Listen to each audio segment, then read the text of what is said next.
Hallo, mein Name ist Pascal und ich freue mich, dass du das Video geklickt hast. Ja, hab viel Spaß dabei. Ich zeige dir heute, wie du so einen Schutzengel basteln kannst für deine Freunde, für deinen eigenen Tannenbaum. Was alles du brauchst, also so ein Draht. Ich zeige jetzt mit der Farbe Blau. Natürlich kannst du auch andere Farben verwenden. So, was ich jetzt im Handel gefunden habe, sind gelb-rot. Ja, aber ich zeige jetzt euch mit der Farbe Blau.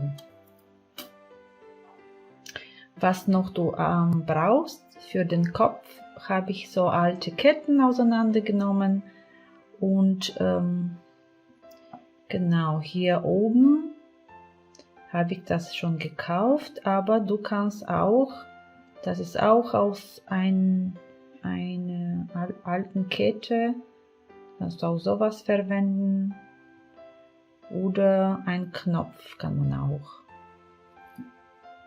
zum Beispiel so oben drauf. Ja. Aber ich zeige euch im Laufe des Videos. Genau, was du noch brauchst, sind natürlich diese runde Zange und zum Abschneiden diese Zange. Okay, lass uns beginnen. Also wir schneiden ungefähr 45 cm aus dem Draht.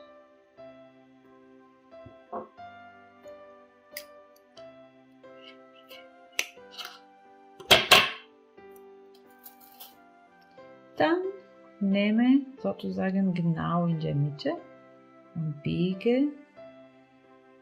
Schaue, dass beide Ecken gleich sind.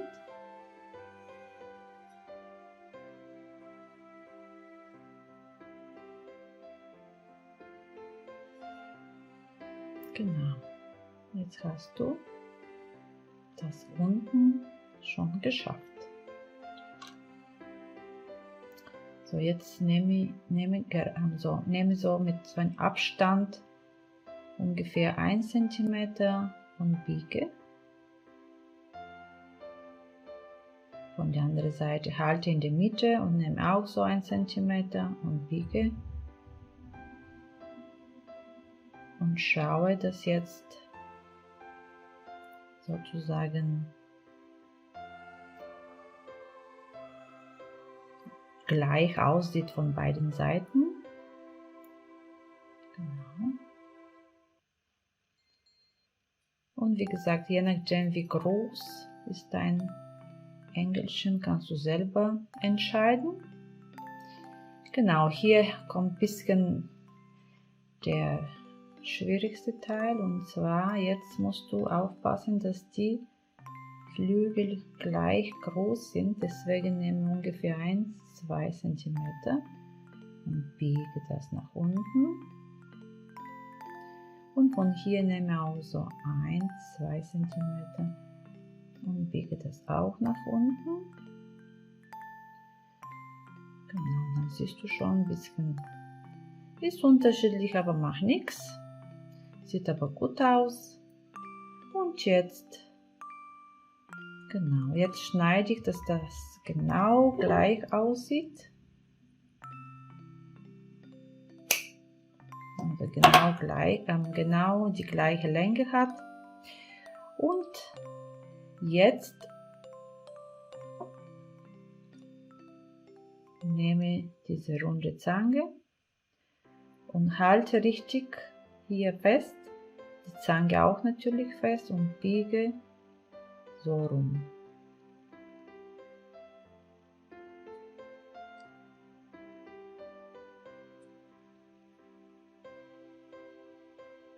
Damit man einen perfekten Kreis bekommt, dann schneide ich immer hier ein bisschen. Ihr seht ja, dieses Teil ist ja gerade, deswegen wird abgeschnitten.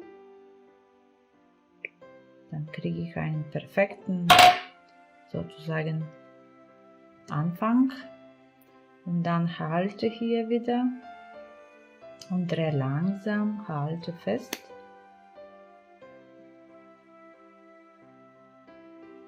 Genau.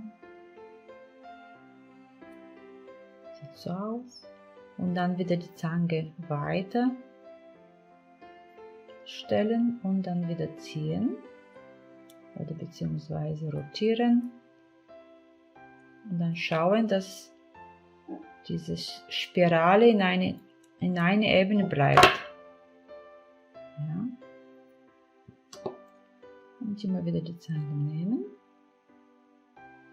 Genau. Und jetzt, wenn das so weit ist, dann kannst du weiter mit der Hand machen. Das ist sehr einfach. Halte fest und dreh.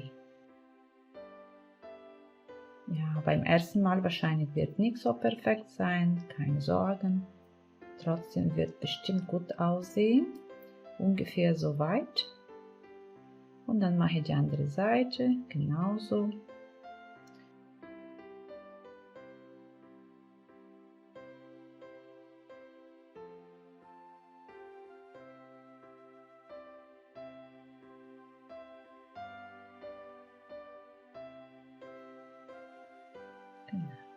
So, ein bisschen.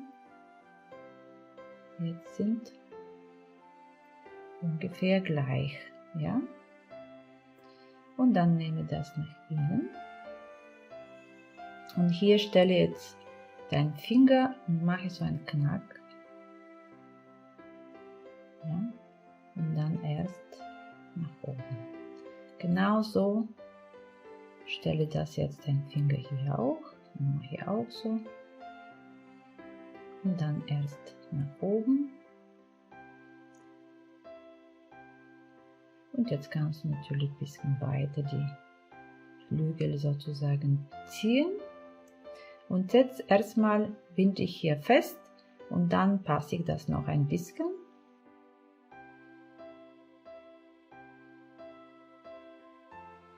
Ein Millimeter ist das. Dann nehme ich so, nicht viel, ungefähr 20, 25 Zentimeter lang.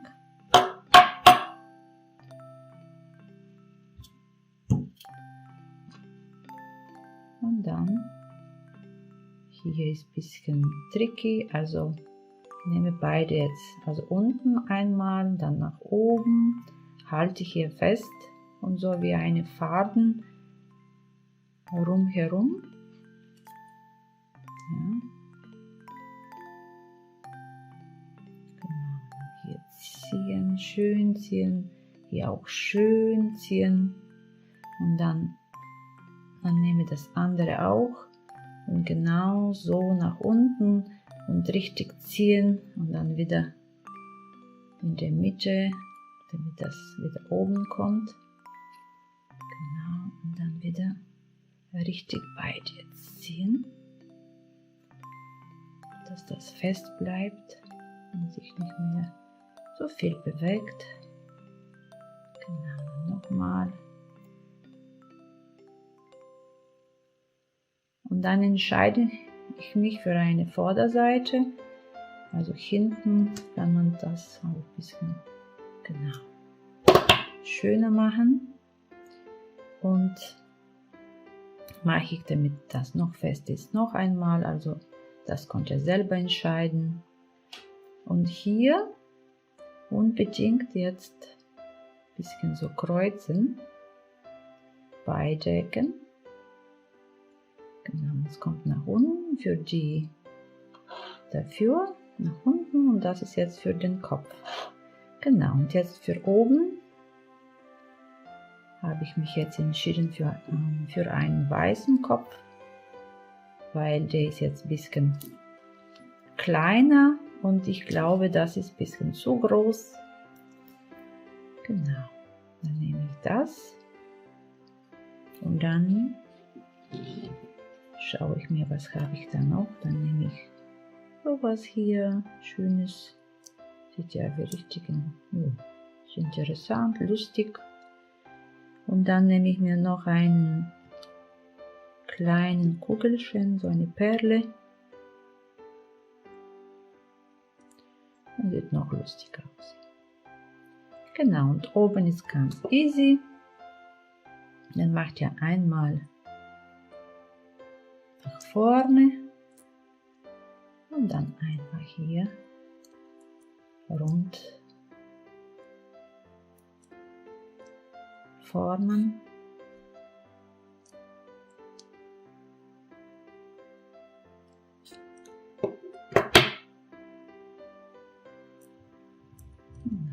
Vielleicht noch einmal, sieht ja besser aus, dreimal immer.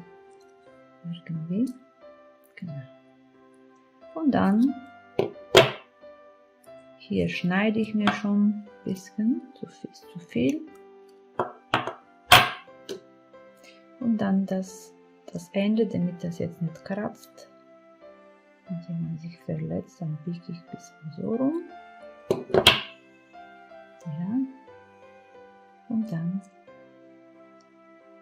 ziehe das in die Mitte. Genau, damit, also hier bleibt trotzdem ein Loch für so einen Faden. Und dann, wie gesagt, forme ich das noch mehr. So, je nachdem, was mir gefällt, wie weiter nach oben das sein sollte. Und jetzt ist nur das geblieben. Das geht auch rucki schnell.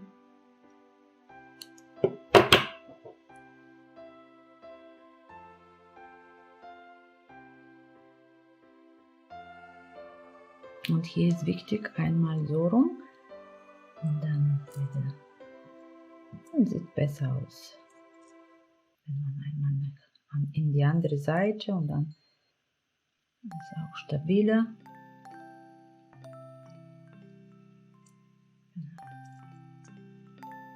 Man kann ja auch das bisschen hier drücken.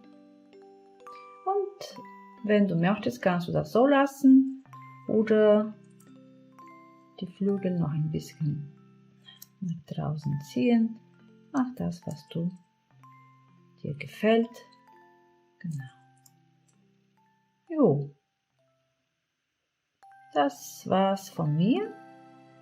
Wie gesagt, jedes Mal kriegst du einen unterschiedlichen, dadurch, dass deine Finger kein Automat, kein Robot sind und jo, man drückt manchmal fester oder entscheidet sich für solche Flügel, dann musst du hier nicht so viel biegen, wie ich jetzt gebogen habe, oder für solche, ja, also sei kreativ und wahrscheinlich deine Schussengelchen werden schöner als meinen. Wünsche ich dir auch viel Spaß beim Basteln. Bleib gesund und schöne Weihnachten.